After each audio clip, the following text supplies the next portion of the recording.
Polisi nyetop gini maksudnya apa? Jelas ya. Kami ingin memeriksa kendaraan yang platnya tidak sesuai, tapi yang bersangkutan tidak mau berhenti. Kami terus berupaya untuk memberhentikan kendaraan ini karena tidak sesuai kemudian.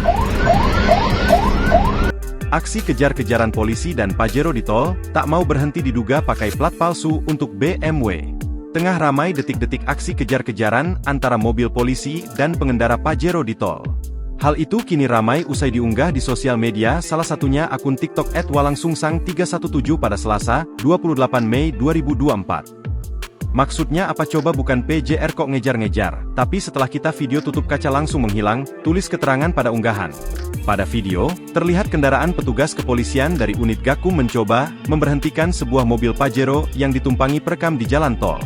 Dalam video tersebut terdengar suara seorang pria yang mengatakan, polisi nyetop gini maksudnya apa, gak jelas.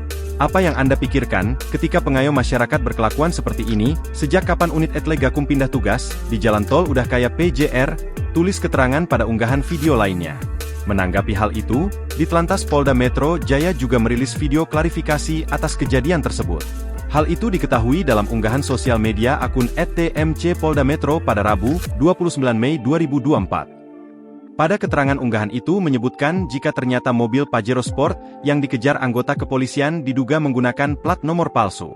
Nopol dari Pajero Sport itu yakni B11VAN yang seharusnya plat nomor tersebut digunakan untuk mobil BMW. Dalam video tersebut juga terdengar anggota yang melaporkan jika Pajero Sport tersebut menggunakan plat palsu dan tidak mau diberhentikan. Mohon izin komandan, kami ingin memeriksa kendaraan yang platnya tidak sesuai tapi yang bersangkutan tidak mau berhenti. Platnya B11VAN kendaraan untuk BMW tapi yang bersangkutan saat diberhentikan tidak mau, komandan tidak kooperatif, ungkap petugas dalam video tersebut. Dalam video klarifikasi itu menuliskan himbauan bagi pengendara Pajero untuk segera mengklarifikasi dengan datang ke Subdit Gakum Ditlantas Polda Metro Jaya. Agar 1 kali 24 jam pemilik mobil untuk dapat mengklarifikasikan video tersebut di Subdit Gakum Ditlantas Polda Metro Jaya, tulis keterangan pada unggahan. Untuk diketahui, Subdit Gakum Ditlantas Polda Metro Jaya juga melaksanakan penegakan hukum di wilayah Polda Metro Jaya baik di tol maupun jalan arteri. Polisi nyetop gini maksudnya apa? Jelas ya. Kami ingin memeriksa kendaraan yang platnya tidak sesuai, tapi yang bersangkutan tidak mau berhenti. Kami terus berupaya untuk memberhentikan kendaraan ini karena tidak sesuai kemudian. Download Tribun X sekarang, menghadirkan lokal menjadi Indonesia.